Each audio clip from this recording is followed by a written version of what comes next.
I'm Miss Kate, and welcome to the first episode of Gardening with Miss Kate. Today we're going to talk about pruning. The plants I'm going to focus on today are a succulent, and this is anemone here, and a peace lily, and this is Turunga. We're going to start off with anemone. See, she's a succulent, and as you can see, their leaf structure is very different from one another's. She has more plump leaves because she's a desert plant. Succulents like cactus, aloes, and these succulents, stone crop succulents, they will conserve water. In the desert, not a lot of storms roll in, so once they get water in their area, they'll store the water from the soil into their leaves, so that is why they're so plump. For her, some of her leaves have dried up because of sun saturation, or overwatering is a more common thing of how you can harm your succulent. And the reason being, if you overwater it, it's going to stress the plant and it's going to cause more harm, and it's going to actually drown your plant. So with succulents, the leaves will turn brown just because of that, and also because of sun. Too much sunshine. I use tweezers, but I will show you how to take off a leaf. You can also use your hands too because of the structure of the leaf.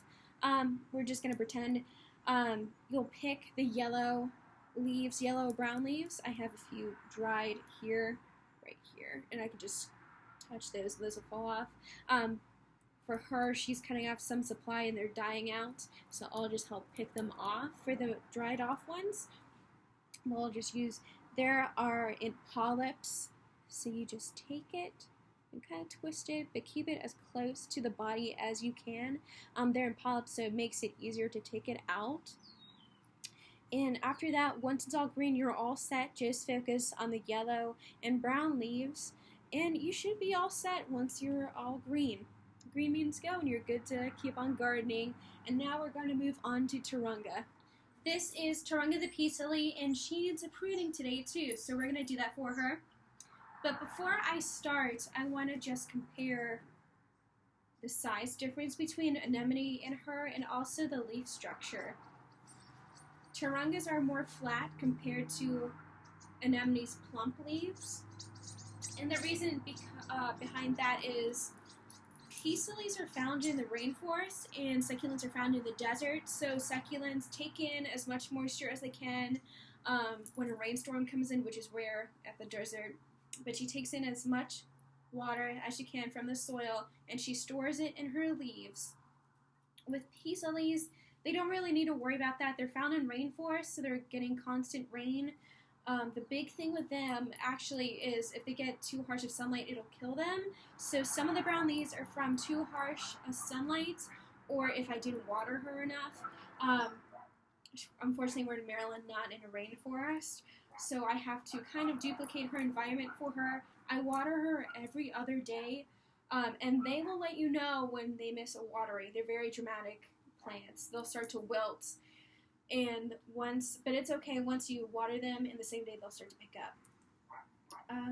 With her, let's get started. And instead of what I did for anemone, I just helped get the leaves off her as close as I could. She was already starting to lose leaves. She was starting to cut off the supply, so it wasn't as troublesome, I would say. Not really troublesome, but with her, we have to use scissors. I would say not strenuous, but it's difficult. Comparing it to a succulent, it's more difficult cutting leaves compared to a succulent. I am using scissors when I'm pruning Turunga, so if you are doing this with a young child, I highly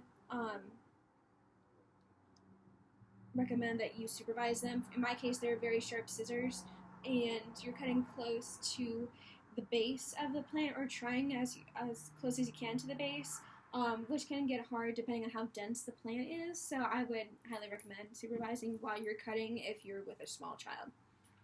So, we're going to look for some, oh, is this a new bloom?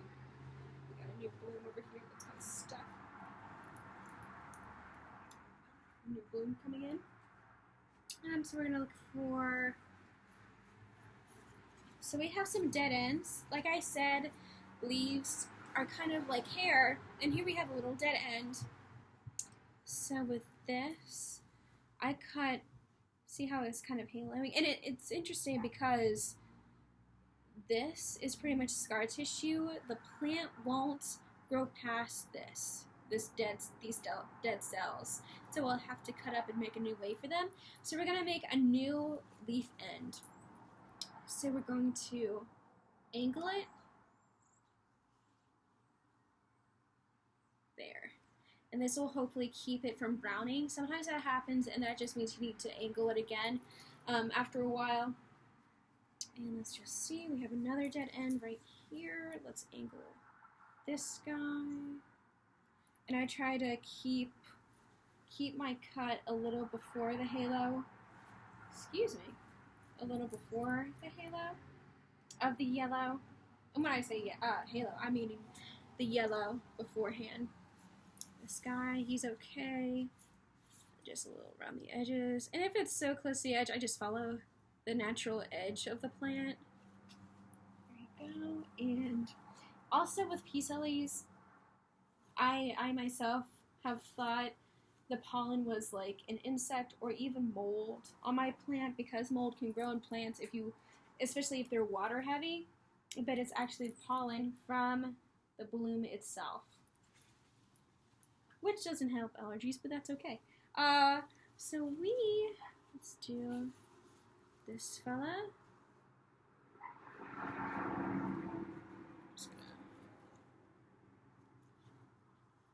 And this helps them grow.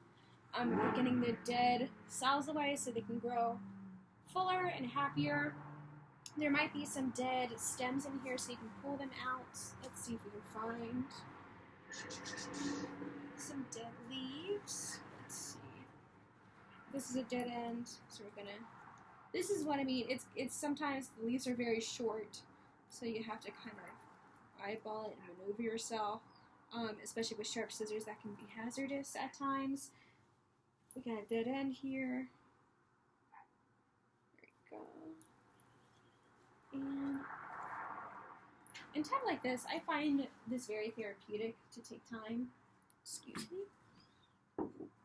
Try to move anemone. To take time to yourself to focus on something.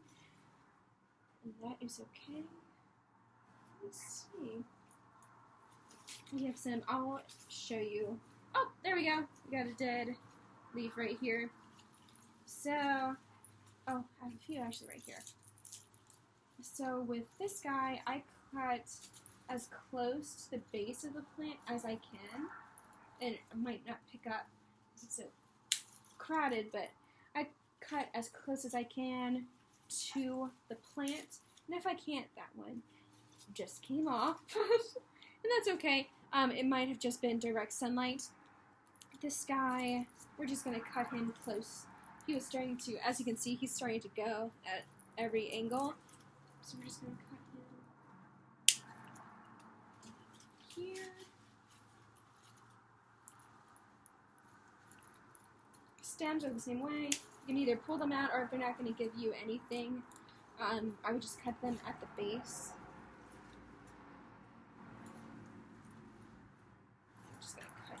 You're starting to go too. And it's practice. I wasn't, I had to double check if I was pruning right, with YouTube to make sure I wasn't hurting the plant, because I just trimmed, I just went at it, but just go at the angles. And gardening, and especially indoor gardening, it's all trial and error. When I had my garden, it's mostly succulents.